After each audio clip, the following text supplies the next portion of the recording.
The center court lights blazed down on two women with everything to prove. On one side stood Jasmine Paolini, the 2024 Wimbledon runner-up, the world number 17, the Olympic gold medalist who had come within touching distance of the Venus Rosewater dish just 2 years ago.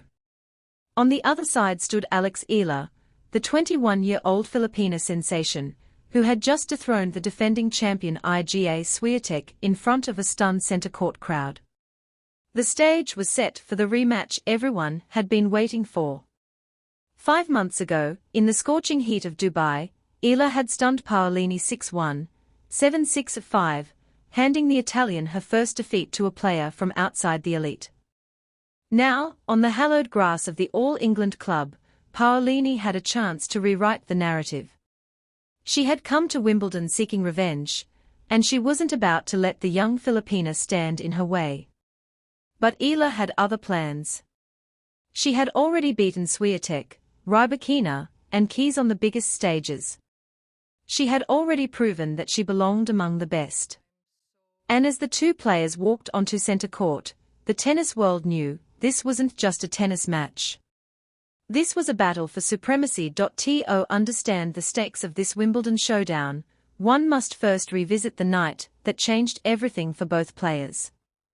It was February 17, 2026, at the Dubai Duty-Free Tennis Championships. The packed stadium was awash with Filipino flags as Alex Eala, then ranked world number 40, stepped onto the court to face the world number 8, Jasmine Paolini. No one gave the 20-year-old a chance.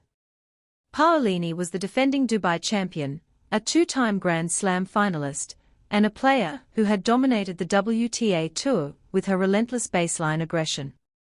But what unfolded over the next 100 minutes was nothing short of spectacular. Eala stormed through the first set, delivering a near-bagel performance that left the Italian completely shell-shocked.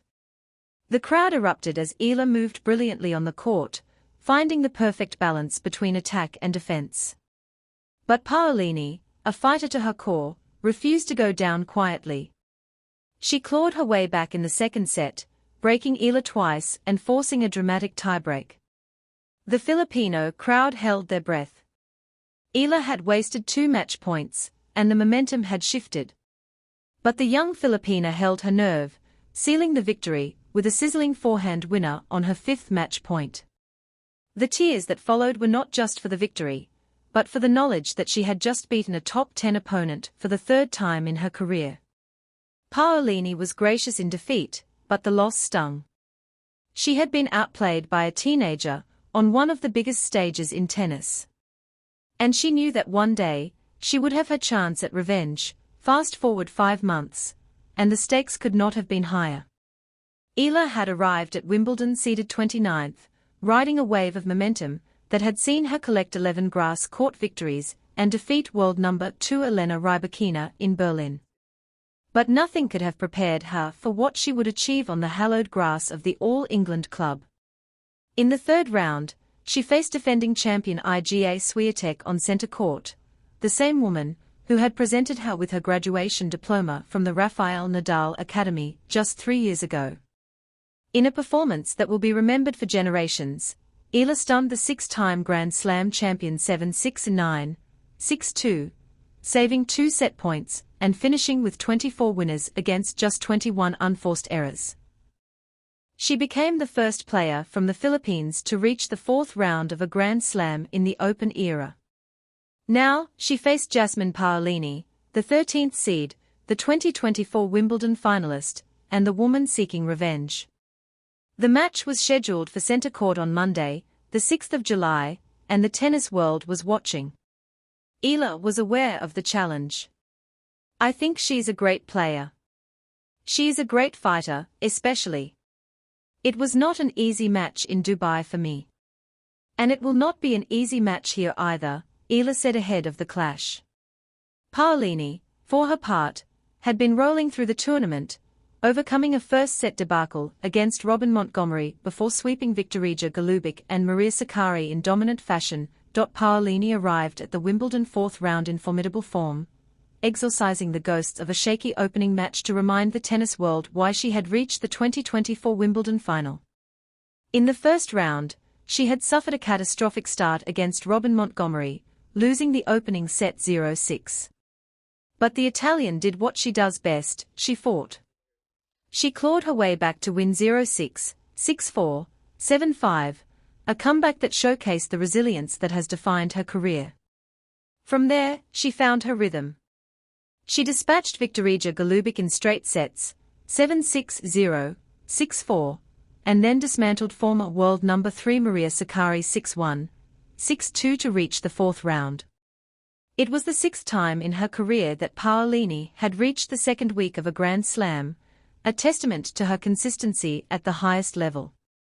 The Olympic gold medalist had also withdrawn from the doubles tournament with Sakkari Oani to focus all her energies on singles, determined to reclaim her spot in the top 10, and, perhaps, to avenge that painful defeat in Dubai.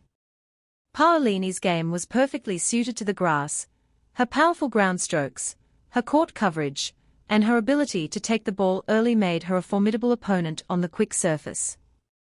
But she was facing a player who had just beaten the defending champion in center court, a player who had already beaten her once before. The psychological advantage belonged to Eala. While Paolini was seeking revenge, Eala was playing for history. The 21-year-old from Quezon City had already cemented her status as a national hero, with President Ferdinand Marcos Jr. himself celebrating her victory over Świątek. But there was more at stake than national pride. A victory over Paolini would make Eala the first Filipino to reach a Grand Slam quarterfinal since Felicissimo Ampon achieved the feat at the 1953 French Open, a record that had stood for over 7 decades. Eala's journey had been defined by resilience. She had grown up playing on a makeshift tennis court painted over a basketball court in the Philippines, dodging basketball hoops, as she honed her game. She had moved to Spain at 13 to join the Rafael Nadal Academy, and she had worked tirelessly to climb the rankings. Her victory over Świątek marked her 7th career win over a top 10 opponent, and she had improved to 2-1 in her head-to-head against the Polish star. But Eala knew that Paolini would be a different challenge. The Italian was a fighter, a player who never gave up, and a player who would be desperate to avenge her Dubai defeat. "I'm aiming for victory in the fourth round," Eala had declared after her win over Świątek. She was not satisfied. She was hungry for more. As the two players took to center court, the stakes could not have been higher. For Paolini, this was a chance to prove that Dubai was a fluke, a chance to show the world that she belonged among the elite. For Eala, this was a chance to extend her fairytale run, to make history for her country, and to prove that her victory over Świątek was no accident. The match was a tactical chess match from the very first point. Paolini attacked the net aggressively, taking a commanding 4-1 lead in the opening set. But Eala refused to back down, using her trademark change of pace and her ability to extend rallies to force errors from the Italian. The crowd was electric, with Filipino flags waving in the stands and Italian supporters cheering every Paolini winner. It was a rematch that had captured the imagination of the tennis world, a battle between the rising star and the established champion, between revenge and history, between the girl who grew up on a basketball court and the Olympic gold medalist. Eala had already beaten Paolini once. She had already beaten Świątek, Rybakina, and Keys. She had already proven that she belonged among the best. As the match reached its climax, one thing was clear: the rematch everyone wanted had delivered.